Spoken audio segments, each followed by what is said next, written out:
Olá a todos, cumprimento meus irmãos e irmãs com a graça e a paz do nosso Senhor e Salvador Jesus Cristo. Estamos aqui para mais uma aula da Escola Bíblica Dominical. A revista que comentaremos é a revista Lições Bíblicas da CPAD, que nesse trimestre, segundo trimestre de 2020, está comentando a carta aos Efésios, com o seguinte título: A Igreja Eleita, redimida pelo sangue de Cristo e selada com o Espírito Santo da promessa, comentada pelo pastor Douglas Batista. Estamos na lição de número 3, intitulada Eleição e Predestinação. Aqui eu estou com um livro de apoio, um livro muito bom, muito bem escrito pelo nosso comentarista, e eu irei utilizar bastante dele aqui nessa aula, né? O nosso texto áureo se encontra em Efésios capítulo 1, verso de número 4 e 5. Acompanhe comigo. Como também nos elegeu nele, antes da fundação do mundo, para que fôssemos santos e irrepreensíveis diante dele em amor, e nos predestinou para filhos de adoção, por Jesus Cristo, para si mesmo, segundo o beneplácito de sua vontade. Efésios 1, versículos 4 e 5. A verdade prática nos diz o seguinte: segundo a sua presciência, Deus elegeu e predestinou para a salvação os que creriam e perseverariam na fé em Cristo Jesus. É muito importante estudarmos esses dois conceitos, esses dois termos, eleição e predestinação, pois eles são conceitos ligados à doutrina da salvação, uma doutrina central no cristianismo, salvação da humanidade. E se faz muito importante também devido ao desconhecimento de muitos quanto a estes termos, quanto a este assunto. Eu me recordo até de pouco tempo atrás, eu conversando com um irmão na fé, irmão já de longa data, e ele me disse: Lucas, não, mas doutrina da predestinação, isso não é doutrina bíblica, isso é doutrina calvinista. Não, irmão, se engano. A doutrina da predestinação, a doutrina da eleição são doutrinas bíblicas. Nós acabamos de ler aqui em Efésios 1 e 4, tanto o termo eleição quanto o termo predestinação. Aparecem diversas vezes na Bíblia de maneira explícita, e o seu conceito de maneira implícita está em todas as Escrituras. O que acontece é que existem formas distintas de se interpretar este conceito. Dentre eles, a forma como os calvinistas, em sua grande maioria presbiterianos, interpretam. Existe a forma arminiana de se interpretar essa doutrina da salvação, que é a forma adotada pelas Assembleias de Deus. Existem também outras duas formas que são consideradas erros teológicos, são consideradas heresias até, que é a doutrina pelagiana e a doutrina semi-pelagiana. Aqui o nosso comentarista ele dá uma definição muito sintetizada sobre esses conceitos, e eu vou trazê-los para os irmãos. Os pelagianos, eles afirmam que o homem, ele é o único agente da salvação. Ele não precisa do auxílio da graça divina para alcançar a salvação. Ele, por conta própria, pode alcançar a salvação. Os semi-pelagianos defendem que o homem é quem dá o início ao processo da salvação e que Deus responde ao homem.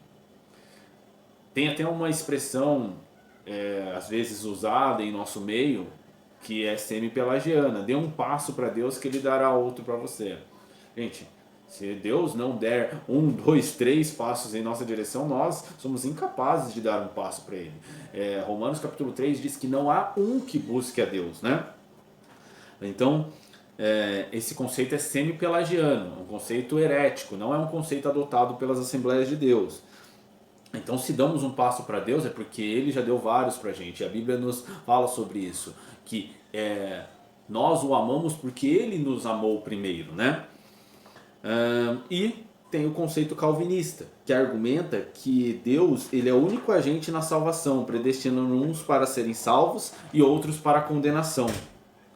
Então, existem esses 4 principais, mas existem outros, mas esses são os 4 principais conceitos na doutrina da salvação. Vamos então discorrer um pouco sobre o que é eleição e depois falaremos um pouco sobre o que é predestinação. A eleição divina. Primeiro ponto nosso aí.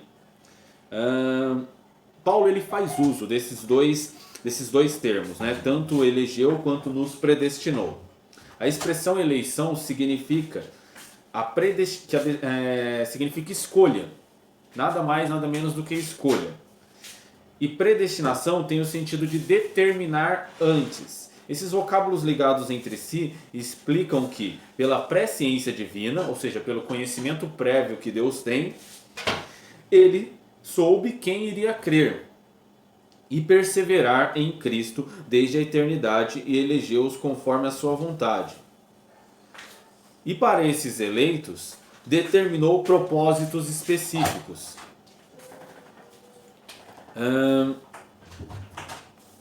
Eu vou ter que pontuar algo aqui a respeito do que o nosso comentarista traz, tanto na verdade prática quanto nesse trecho que eu acabei de ler, que é: Deus soube quem iria crer e perseverar em Cristo.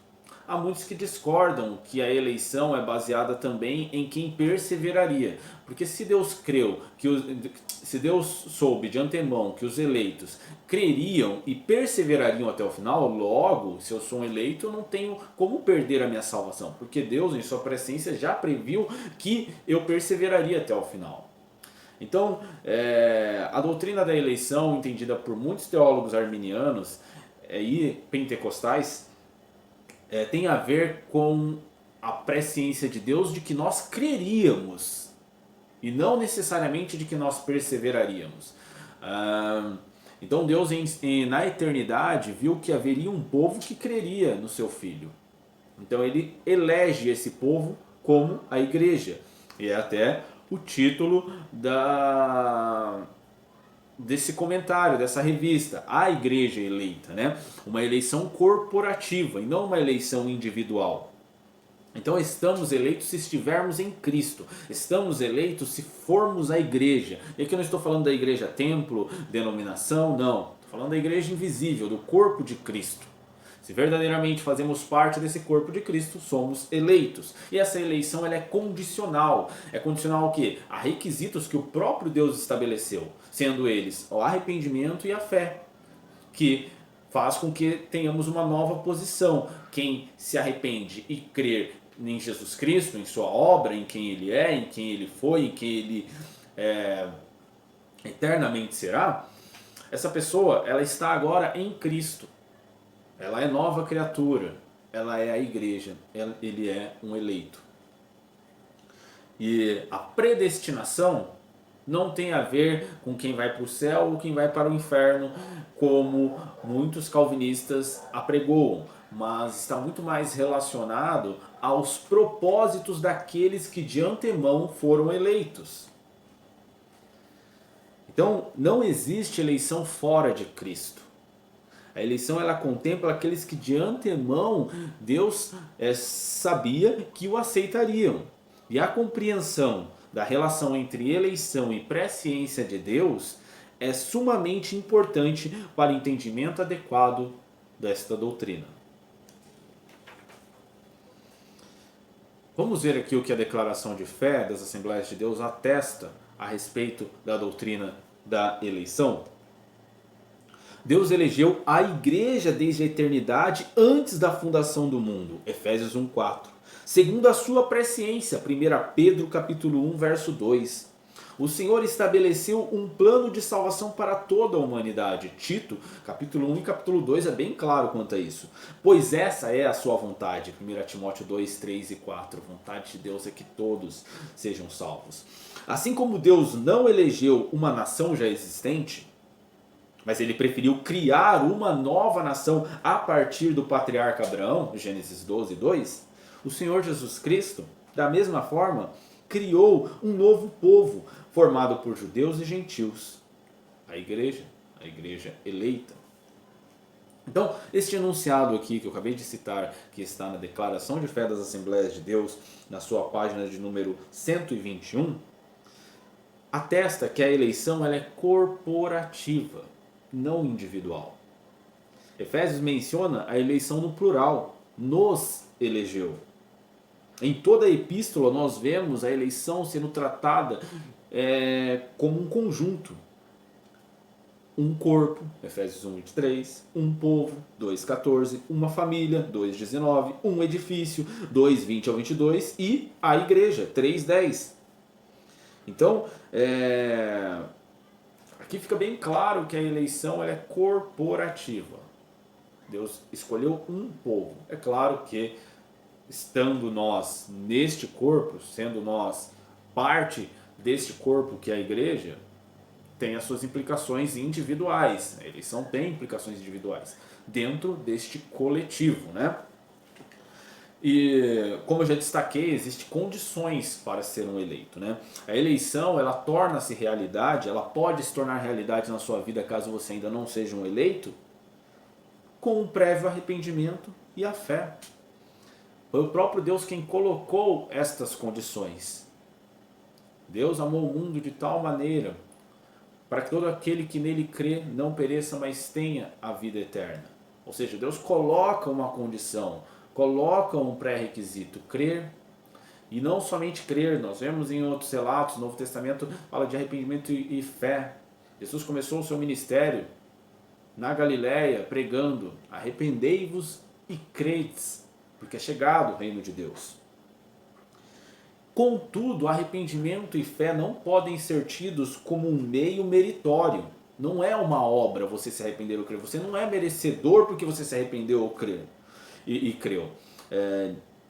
Porque sem a graça de Deus somos incapazes de nos arrependermos e crermos. Logo, se um dia nos arrependemos dos nossos pecados e cremos que Jesus morreu na cruz para nos dar salvação, remissão deles, logo, isso é obra da graça de Deus em nossos corações. Não temos do que nos gloriar.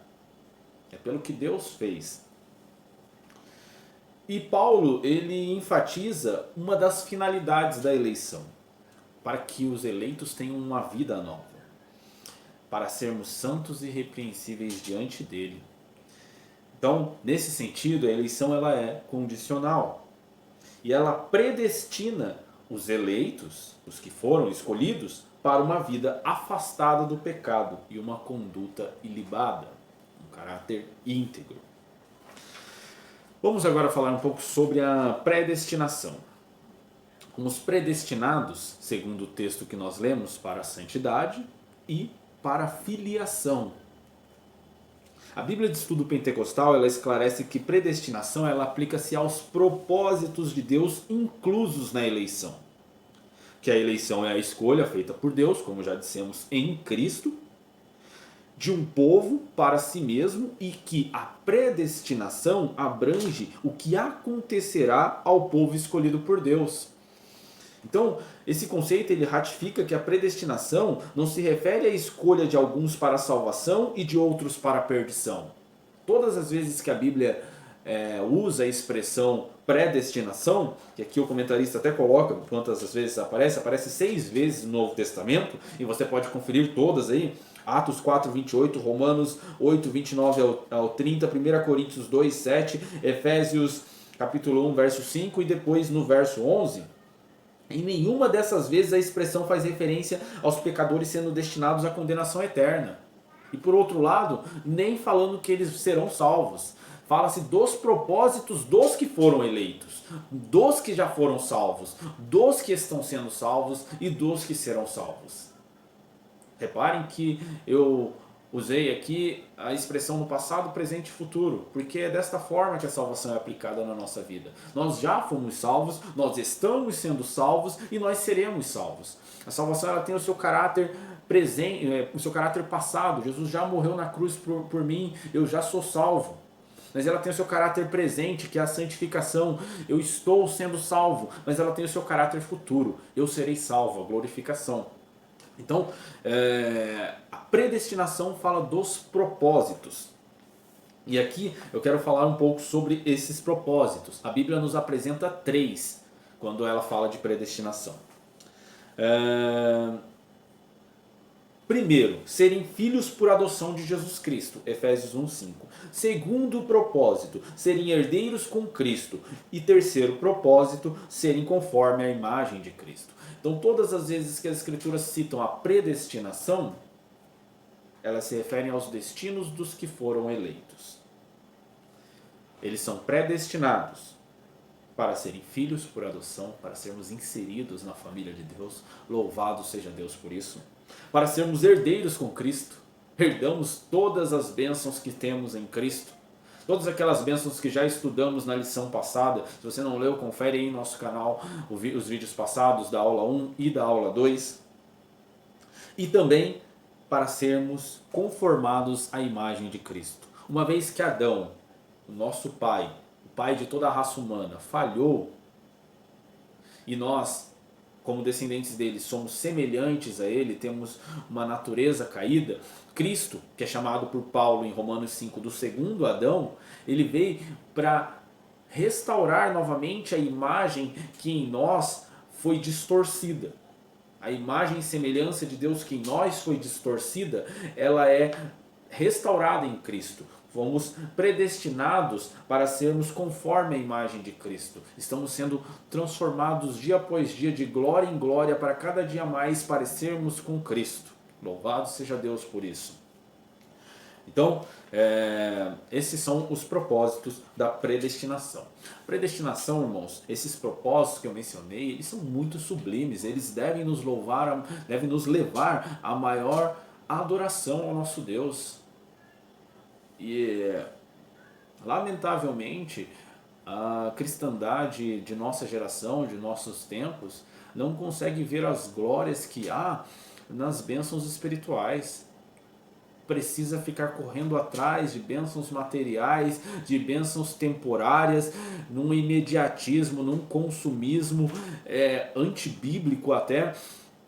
Por quê? Porque não conseguem enxergar a sublimidade das bênçãos espirituais que aqui estamos mencionando, eleição, predestinação e todas as bênçãos mais que aqui estamos aprendendo que Deus tem para nós. Louvado seja Deus por isso, que Deus ilumine nossos olhos para que sejamos capazes de enxergar estas bênçãos e glorificarmos a Ele por elas. Para terminar, eu quero dizer que a predestinação, a eleição e a predestinação, ela tem como base não somente um decreto divino baseado em sua vontade, mas com base no seu amor. Antes da criação de qualquer coisa, o plano divino de redimir a humanidade e definir o destino dos crentes já estava estabelecido. Foi por amor que fomos eleitos por Deus e predestinados em Cristo. Romanos 8:29. Isso implica em dizer, irmãos, que o favor imerecido, a graça de Deus, a fé necessária para crer e até o uso do livre-arbítrio de maneira correta para responder ao chamado de Deus, tudo isso provém do amor de Deus e não de nós para que nos gloriemos, mas dele. É um dom, uma dádiva dele para nós, para que ele seja tudo em todos. Não obstante, os que se achegam a Cristo não são coagidos, mas atraídos a Ele e constrangidos pelo seu amor. Louvado seja Deus por estas maravilhosas verdades que aqui aprendemos. Que Deus em Cristo continue nos ajudando a prosseguirmos no estudo da carta aos Efésios. Até a próxima.